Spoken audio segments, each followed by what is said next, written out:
మొన్నటి current affairs లోని చివరి ప్రశ్నకు సమాధానం. వరల్డ్ హార్ట్ డే ఎప్పుడు జరుపుకుంటారు? సెప్టెంబర్ 29న ప్రపంచవ్యాప్తంగా వరల్డ్ హార్ట్ డే జరుపుకుంటారు.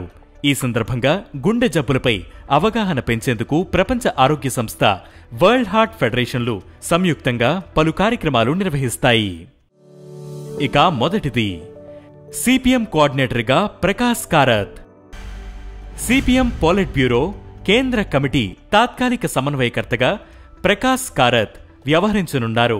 వచ్చే ఏడాది ఏప్రిల్ 24న మదురైలో జరిగే పార్టీ సమావేశం వరకు ఆయనే కోఆర్డినేటర్గా వ్యవహరిస్తారని కేంద్ర కమిటీ తెలిపింది. పార్టీ ప్రధాన కార్యదర్శి సీతారాం ఏచూరి ఈ నెల 12న మృతి చెందడంతో ఈ తాత్కాలిక నియామకాన్ని చేపడుతున్నట్లు కేంద్ర కమిటీ ప్రకటించింది.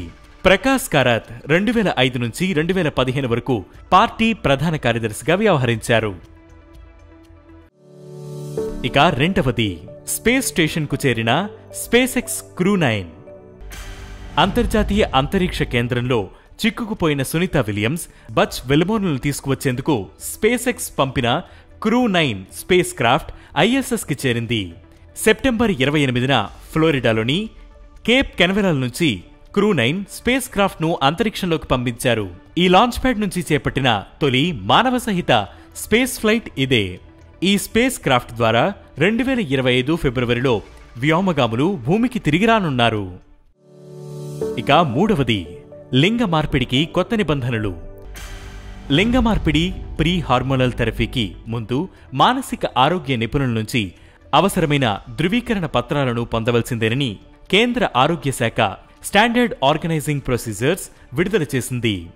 ఎవరైనా ట్రాన్స్జెండర్ 18 ఏళ్లలోపు లింగ నిర్ధారిత సర్జరీ చేయించుకోవాల్సి ఉంటుంది. అంతకుముందు ఏడాది పాటు ఎండోక్రైన్ చికిత్సపై స్థిరంగా ఉన్నట్లు సర్టిఫికెట్ తీసుకోవాలి. ఎండోక్రైనాలజీ పరీక్షకు ముందు సైకియాట్రిస్ట్ నుంచి ఒక సర్టిఫికెట్, లింగ నిర్ధారణ సర్జరీకి ముందు క్లినికల్ సైకియాట్రిస్ట్ నుంచి మరో సర్టిఫికెట్ను సమర్పించాల్సి ఉంటుంది. ఇక నాల్గవది, మిథున్ చక్రవర్తికి దాదాసాహెబ్ ఫాల్కే అవార్డ్.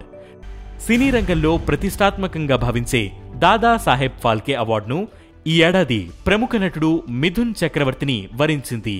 ఆయన ఈ అవార్డుకు ఎంపికైనట్లు కేంద్ర సమాచార ప్రసార మంత్రిత్వ శాఖ ప్రకటించింది. అక్టోబర్ 8న జరిగే 70వ జాతీయ చలనచిత్ర అవార్డుల వేదికలో ఆయనకు ఈ పురస్కారాన్ని అందించనున్నారు. 1976లో సినీ రంగంలో అడుగుపెట్టిన మిథున్ చక్రవర్తి నటుడిగా, నిర్మాతగా సేవలనందించారు. ఆయన సేవలను గుర్తించిన కేంద్రం ఈ ఏడాది జనవరిలో ఆయనకు పద్మభూషణ్ అవార్డును కూడా అందజేసింది. ఇక ఐదవది, బెంగళూరులో సెంటర్ ఆఫ్ ఎక్సలెన్స్. సెప్టెంబర్ 29న బెంగళూరులో బీసీసీఐ అధ్యక్షుడు రోజర్ బిన్నీ, కార్యదర్శి జైషా కొత్త నేషనల్ క్రికెట్ అకాడమీని అధికారికంగా ప్రారంభించారు. ఈ అకాడమీకి సెంటర్ ఆఫ్ ఎక్సలెన్స్ గా పేరు పెట్టారు. కెంపేగౌడ విమానాశ్రయం సమీపంలో సుమారు 40 ఎకరాల విశాల ప్రాంగణంలో దీనిని నిర్మించారు. కొత్తగా ప్రారంభించిన అకాడమీకి హెడ్గా వివిఎస్ లక్ష్మణ్ వ్యవహరించనున్నారు. ఇక ఈరోజు కరెంట్ అఫైర్స్ క్వశ్చన్, ఆవును రాజ్యమాతగా ప్రకటించిన రాష్ట్రమేది? ఈ ప్రశ్నకు సమాధానం మీరే కామెంట్ చేయండి.